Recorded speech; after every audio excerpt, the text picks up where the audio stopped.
One random day out of nowhere, I got this sudden burst of energy. The kind of energy that doesn't come often, so when it does, I have to grab it before it runs away. It wasn't energy to clean my room or study or to be productive in the typical sense. It was the kind of energy that told me to crochet something, my favorite off and on hobby. And so I listened to that voice in my head and decided to make something out of the leftover yarn that had been collecting dust in a corner of my room like a forgotten treasure.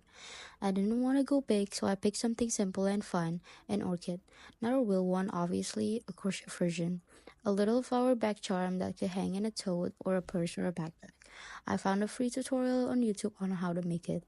It's something small and cute that could bring joy to someone's day. The kind of thing you see online and immediately want to buy just because it's adorable. So I sat on my bed surrounded by half-used yarn balls in all kind of color and started crocheting.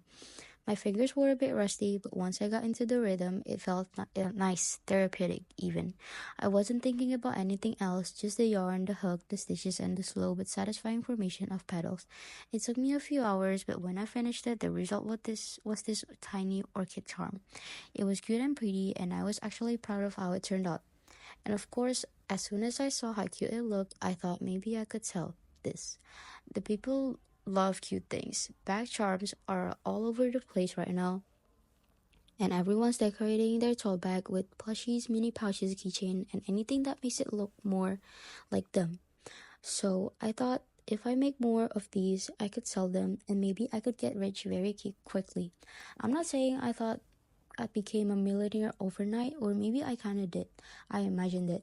People discovering my shop, orders flying in, my crocheted orchids going viral, people tagging me in their tote bag photos. Maybe one day I'd be interviewed by a lifestyle magazine. Crochet entrepreneur shared her story from leftover yarn to online sensation. I got carried away, very carried away. I spent the whole day crocheting like a machine. I made six orchids, each in different color: pastel pink, sunshine yellow, and one that was a mix of all the leftover bits I had. Kind of chaotic, but still somehow cute. I set them all up on a clean, pretty place outside, arranged them in a row like a little flower parade. Then I took pictures. I made sure to take them from different angles under good lighting and took a photo of each one by itself. Once the photo were done, I opened up my Shopee store and I uploaded the picture product listing with all the picture. I have already owned a Shopee store, so I have everything set up.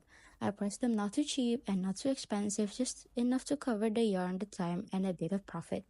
I set everything up and hit the publish button, and then I waited.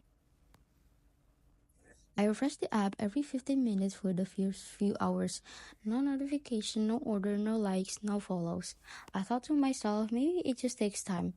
Maybe people just need to discover it first. So I took another step. I posted it on Twitter. Joined the local small business community, added some hashtag, posted with casual language. Trying to be relatable, trying to get attention without looking like I was trying too hard. I imagined the tweet blowing up, maybe not that viral, but at least a few hundred likes, maybe some retweets, some reply, but you got less than, but I got less than 30 likes and one retweet from my boyfriend. I told myself it was fine, things take time, small step, baby progress. But deep down, I was disappointed. I had let my imagination run too far ahead of reality.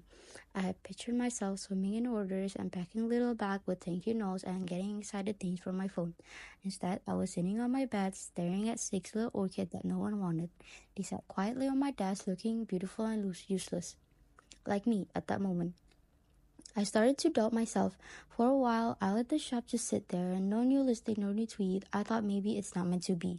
Maybe I'm just one of those people who dream too big, who think they can just crochet a few flowers and change their life. I stopped crocheting for a bit. Every time I look at the yarn box, I felt a mix of embarrassment and frustration. Then I come to a realization, maybe not every passion needs to go viral. Maybe it's okay if the joy ends with just making something. So I picked up my hook again. Not to make more orchids to sell, but to make one just for fun.